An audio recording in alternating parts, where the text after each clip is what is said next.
Okay, everybody, we're back again for Indie Reads Aloud Radio, and I gotta tell you, I'm having so much fun having Chloe Holiday on the program. I keep asking her back, and she keeps saying yes, and so we're just doing a bunch of fun storytelling things, and I'm having a great time, and she must be having a great time because she's smiling and laughing. Absolutely, absolutely. So thanks for coming back, Chloe. I'm so glad you're here again. It's my pleasure. These have been so much fun. It has been fun. It's good. So let me tell you guys a little bit about Chloe for those of you who haven't discovered her yet. I'm hoping this is the episode you're going to discover her on and then go back and listen to the other ones. Chloe Holiday is a physician who is evolving into a novelist. She writes the things that she loves to read, steamy, fun stories about ordinary people in extraordinary circumstances, smart women and men who aren't jerks. She likes to read about friendships, other close women, or a good bromance. She wants all the feels, the thrill of a smoldering gaze, the barest brush of fingertips, love that one, the shocked gasp of the underhanded villain, the angst of heartbreak, the joy of reunion, and of course, that happily ever after. See, you got me again on that brush of fingertips thing. I got lost. Today, Chloe is going to read from her book, Submerged Hopes. I am so excited to hear you read this because when I read the synopsis, it caught me because involved in this story is the deaf community, which those of you who know me know that that's very close to my heart. Underwater archaeology, which is also a wacky passion of mine, and the Navy. And this just sounds like you got into my head and wrote this book for me. Oh, thank you. Yeah, I really love this one. I mean, that sounds so funny, but I really do love this one. It's just a lot of fun, and I was really lucky to have a deaf reader read it all and give me suggestions, so I could do it right. Sure. Yeah, I love sensitivity readers. I am definitely on board with that. So for those of you listening today, this has a reader advisory for some strong language and maybe some mature situations. So if you have listeners with little ears, you might want to preview this episode before you share it with them. I can't wait. I've ordered this book already, you guys, and I haven't even read it yet. So please, Carly, when you're ready, take the microphone and read aloud. Sounds fantastic. Thank you. Chapter 1, Graduation. Swallowed up in a sea of blue and white robes, Nerissa sat among her fellow graduates, rigid as the folding metal chair beneath her, the cheers and clapping in the packed auditorium a muted buzz. Strange how missing so much school at 14 had translated into a jumpstart, and in more ways than one. Yet here she was, about to receive her doctorate in archaeology from the University of Athens at 22. It should have been one of the best days of her life, but over the past few months, reality had kicked in. Rather than her ticket to the world and its wonders, her doctorate had transformed into a victory as hollow as the rolled parchment the dean would hand her. She'd gotten interviews, each time enduring the awkwardness when the representative finally realized she was deaf. Month after month, the follow-up emails were all the same. We regret we are unable to offer you a position. No matter how strong her application, her deafness and tenuous ability to lip-read English had proved obstacles barring her from her dream job. Nerissa kept her eyes fixed on her dignified Uncle Theron, instead of the woman next to her who'd bemoaned her difficulty in narrowing down multiple job offers. Theos stood unobtrusively to one side of the stage, translating the names into American Sign Language as the diplomas were handed out. He meant well, but it didn't matter. She knew half of her fellow graduates, and it was too late to get to know the others. As it was, his ASL, the language of science, her tutor, Flynn, had said, only made her stand out again. Her row of classmates stood, and she plodded behind them toward the dais, following as dutifully as any sacrificial ox to the altar. Travel the world? Not without a job. She'd never be able to afford to hire an ASL interpreter on her own. She'd gotten Flynn through a special grant, his salary paid through the Helios Foundation, yet he'd cost her plenty, all the same. The man in front of her, clad in the deep blue and white colors of Greece, blocked her view as the line inched along.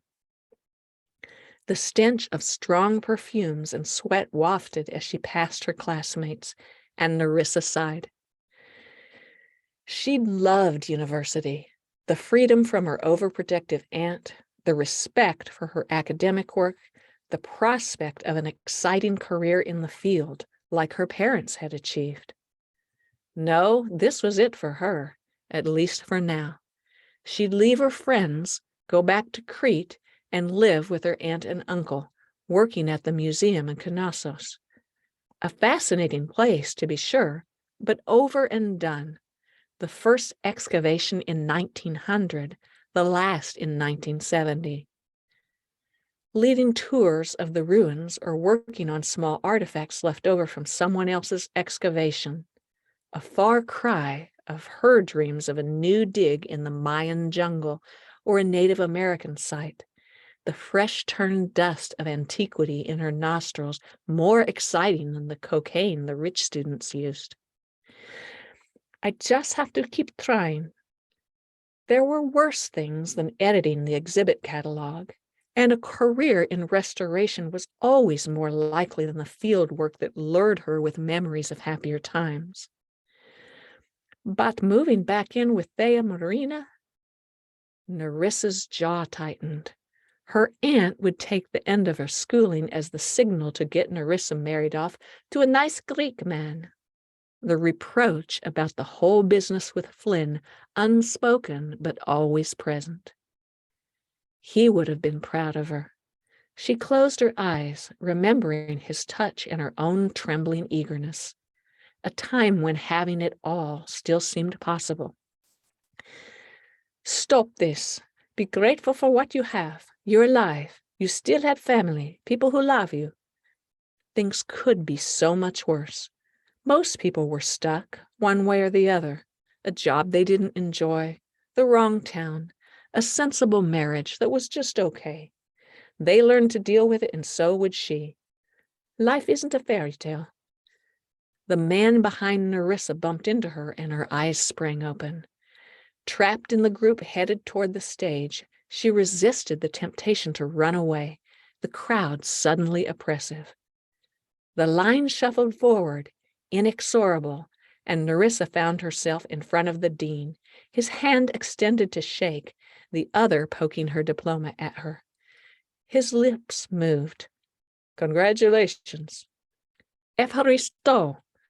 Nerissa forced a smile, shook his hand, and accepted the parchment that now signaled the end of her freedom. The audience clapped and cheered, near silent as she plodded back to her seat. Theron waved his hands in the air, signaling applause. Afterwards, Thea Marina pulled her aside with a hug and signed, "Congratulations, we're so proud of you. I wish your parents could see you now." A lump blocked Nerissa's throat. All around them, happy families streamed past, able to chat on the move, while she faced her aunt and uncle, watching their hands and lips. "Thank you," she told Marina. Easy to sign, even if a person was choked up. "Let's go home," signed Marina. "Theron has a surprise for you. We'll talk at dinner."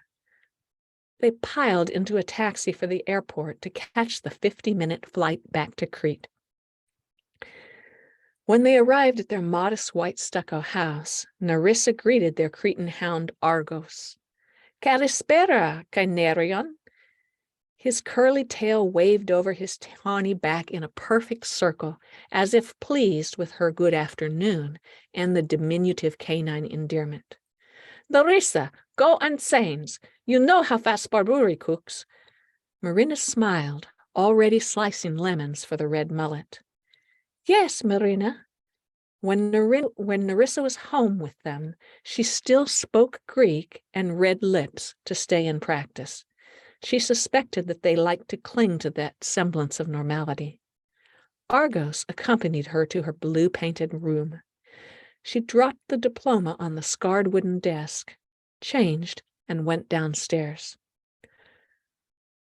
Her aunt had made patatos fornu for her celebration, the golden roast potatoes fragrant, and a salad with lentils, feta, and pear. Her uncle brought out a bottle of home-brewed vraki made from grape skins. The TV flashed in the backgrounds, the close captioning crawling across the bottom of the screen. Nerissa accepted a glass, suddenly wishing she could get drunk. Evaristo, she thanked him. At the dinner table, her uncle signed, crisp and formal, "Tomorrow, Konstantinos Keres, the CEO of Helios, is visiting the museum." Hope stirred. Konstantinos' foundation had paid for Flynn's help and her educational grant. Maybe he'd know of someone who needed a new archaeologist for a project. Marina casually added, "He is divorced now." She grinned, all pretense gone. "Who knows? Wear something nice. Baron's also been approached by Hector Papadaros, who runs Yegia. He's looking for a wife. He'd be a good cat's too." The owner of the upscale grocery chain? Kamoto, give it a rest. A husband was not the answer. A piece of pear stuck in Nerissa's throat. Still, she smiled.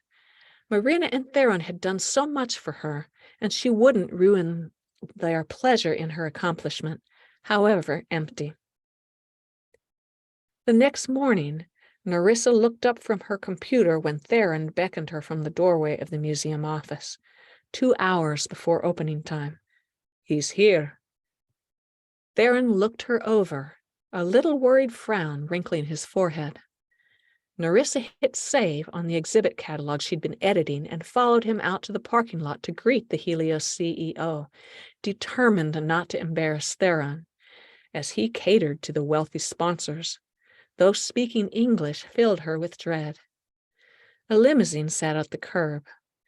A uniformed driver opened the rear passenger door and helped out a young woman with long brown hair, dressed for sightseeing, not a business venture. Did Konstantinos have a daughter this age? Nerissa frowned, trying to remember the last time she'd seen a photo. But surely the philanthropist couldn't be that old if her aunt was pushing Nerissa toward him. The driver came around and opened the opposite door as her uncle propelled her forward. The Helios CEO emerged from the car, devastatingly handsome, with black hair and olive skin, tall and broad-shouldered. Konstantinos nodded to Theron before turning a dazzling smile to his companion. This was no daughter. Konstantinos gazed at the woman with adoration. He stepped to her side, his hand rising casually to her waist, a combination of tenderness and possessiveness that made Nerissa's throat ache. Would she ever have a man smile at her like that? Her uncle made introductions in English when they reached the couple. "This is Konstantinos and his colleague Nicole, who works in advertising." "Hello." Nerissa greeted them and stammered out thanks for the grant in awkward English. Her eyes were pulled from the girl back to the gorgeous philanthropist as the men made small talk, Theron interpreting. It was like having a movie star materialize at the bus stop. Charming and unreal. "Would you like a personal tour?" Theron asked him, and Nerissa readied herself to lead them. A perfect opportunity. Konstantinos shook his head. "No, I will do it." Just like that, the chance evaporated. An unexpected sliver of envy pricked Nerissa. This woman had everything: a beautiful, doting man, ears that worked, a good job. Surely fate should spread the joy a little more evenly. She pasted on a smile. Snap out of it. This is life. You're lucky to have a PhD, a family that loves you. Most people don't get the fairy tale. Why should you? Constantinos and Nicole swept up the steps and the door shut behind them, leaving Nerissa standing on the asphalt with her uncle's pitying smile. Chapter 2. All Wet. Lieutenant Junior Grade Nick Griffith tossed his towel onto the hot sand at Falasarna Beach in West Crete. He stared at the rolling green surf as his buddy, Carlos, caught up with him. Seagulls shrieked overhead. It's like a damn kiddie pool.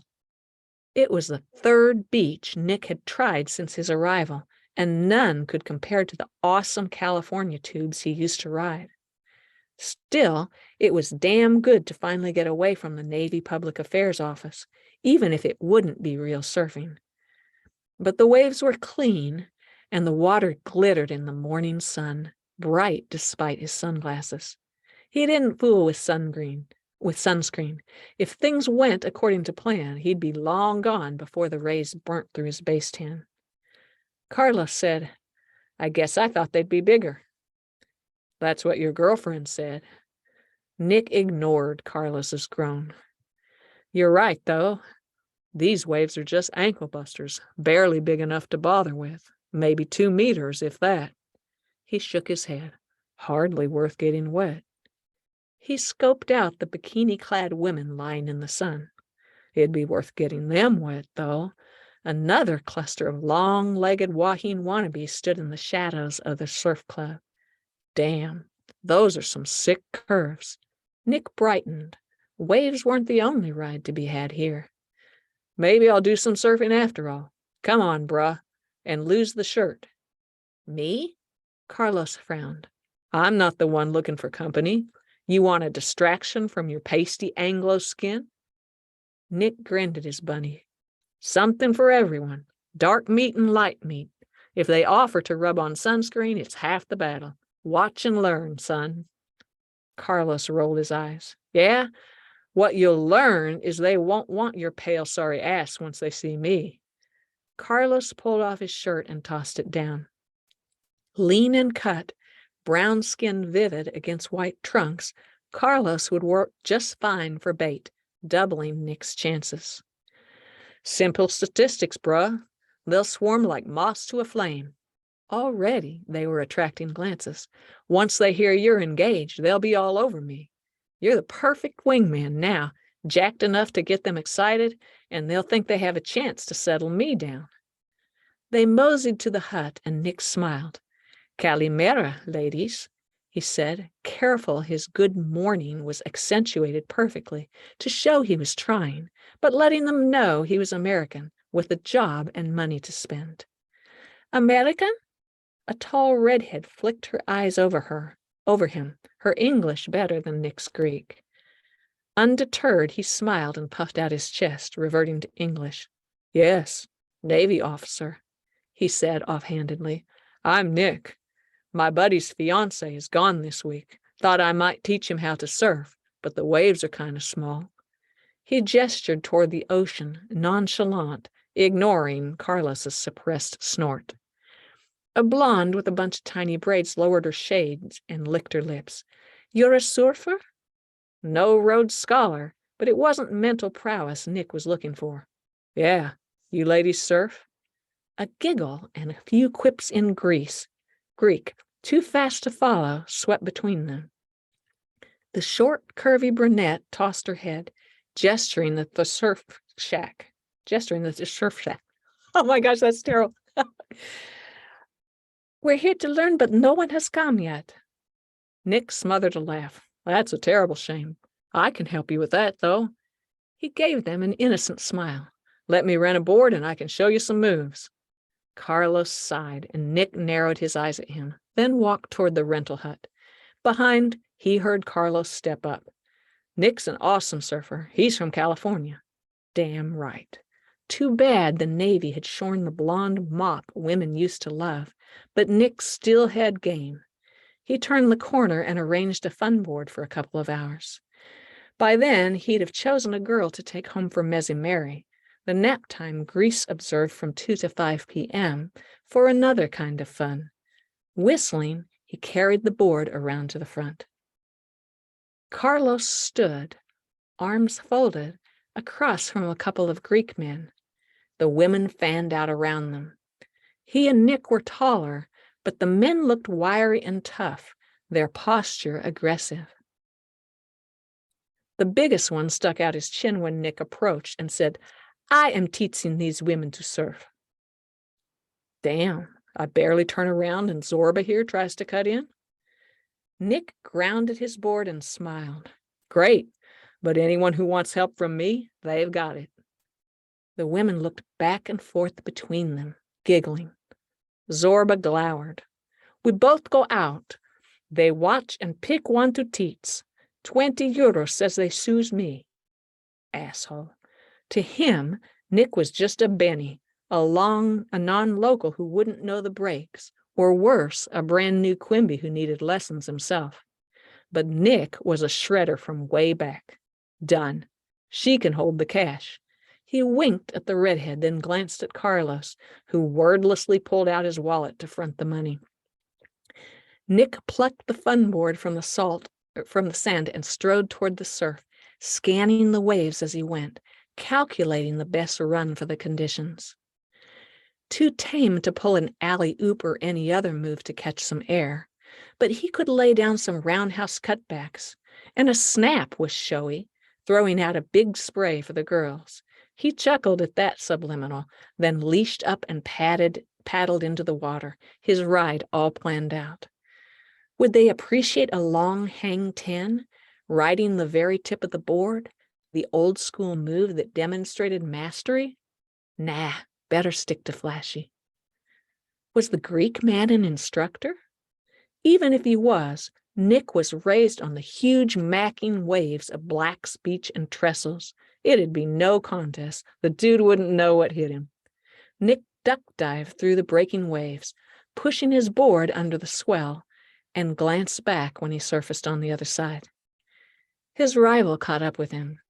They bobbed in the big swells, staring at each other while they waited for a wave. The guide jerked his hand in a curt invitation to go ahead.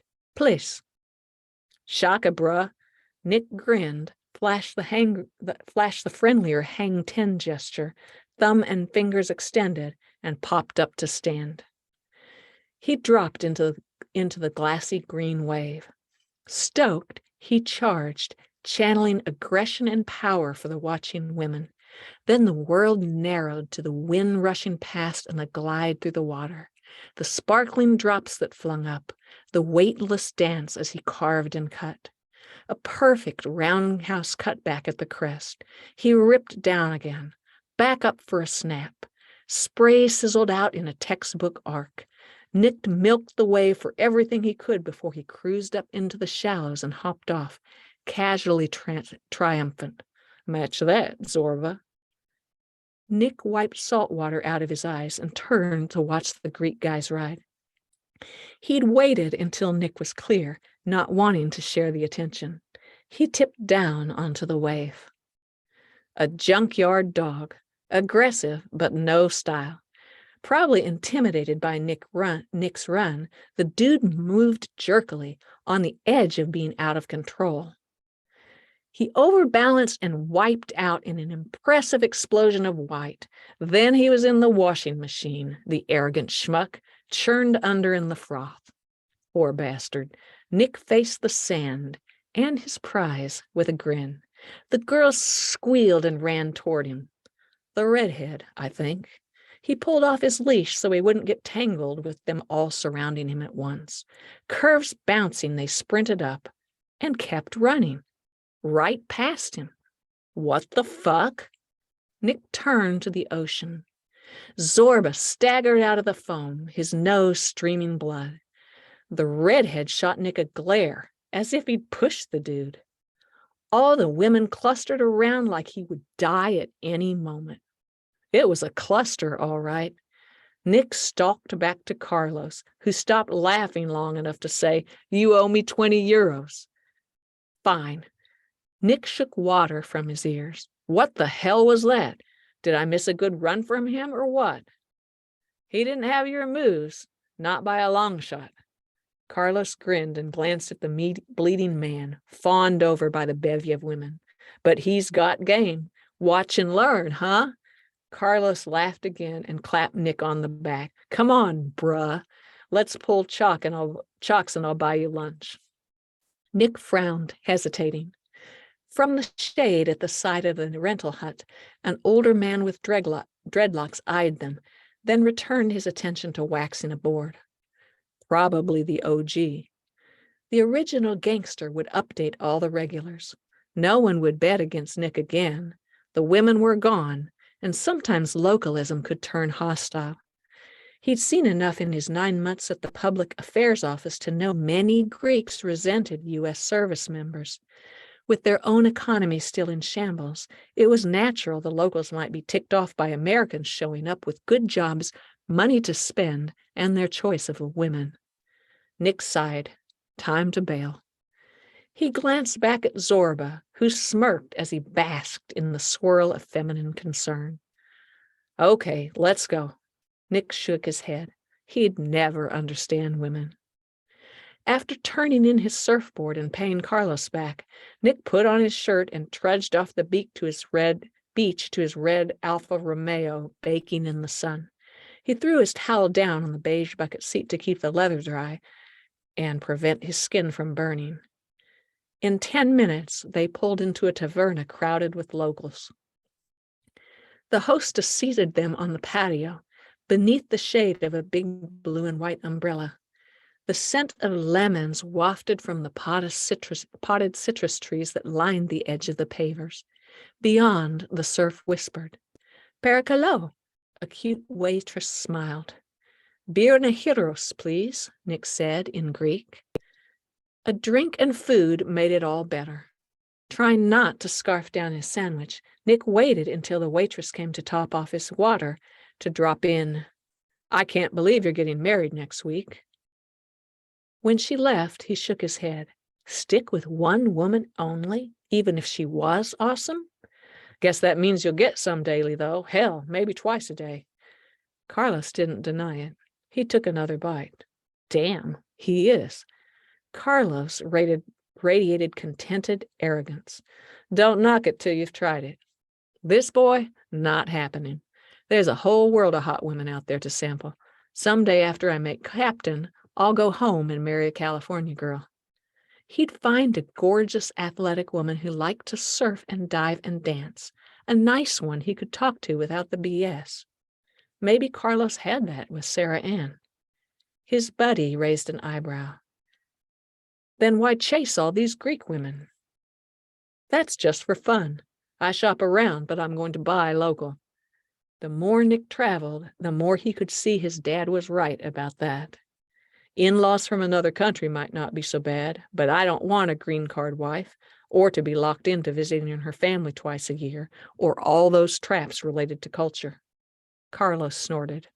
No danger of that with a California girl. Culture, I mean, judging by you anyway.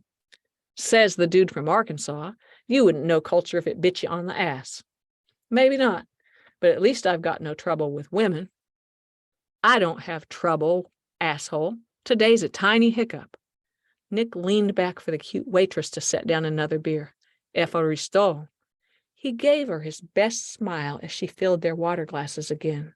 Besides, I'm hustling like hell to run the Public Affairs Office with you about to head off on your honeymoon and the commander out of the picture. It wouldn't hurt to slip that in so the waitress would know Nick was in charge. With all the hours Nick racked up at the PAO to manage the scandal, he might as well get the few benefits that came with the job.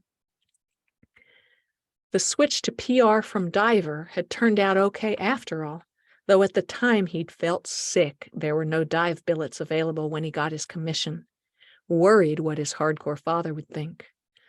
All he'd said was a tepid, There are many ways to serve. And you still have a commercial diving as a future option if you need money. Nick smiled at the waitress. Just in case, he added, that's going to be awesome for my career. Did she perk up at that? Do you need anything else, gentlemen? She laid down the bill and Carlos reached for it. Yeah, I'd love to get your number, Nick said. I'll be back this way later this week. He would, too, if he could get some time with her. Her eyes flicked to the bill in Carlos's hand, and she shook her head. Sorry, I don't date Americans. Damn, these Greek women. Carlos's laugh followed him all the way to the car. That evening in his apartment, Nick sprawled on his couch, feet extended over the arm, and texted his baby sister. I'm back. Happy birthday. Got time to chat? Leah Skyped a few minutes later. She looked happy in the feed, smiling wide as she signed, How was surfing? Nick sat up to sign, shifting to make sure his hands were visible. Pathetic waves. Good scenery. He gave her a sardonic smile. My execution was poor, though. Her laugh cheered him, though it came at his expense. Too bad. It was the opposite for me. My date was okay looking, but really nice. He even learned a few signs. His name's Raoul, and I'm going to see him again. Cool. Just make sure you don't settle. You deserve someone great. Leah beamed. So do you. Maybe give someone a chance, even if they're not Miss California? Nick laughed. That's what I'm doing, he signed, giving everyone a chance. And after that, someday, he'd go home and find a California girl.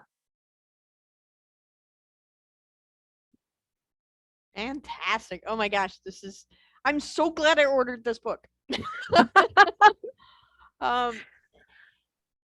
So in your visits to the podcast program, we've heard 3 different books situated in Greece.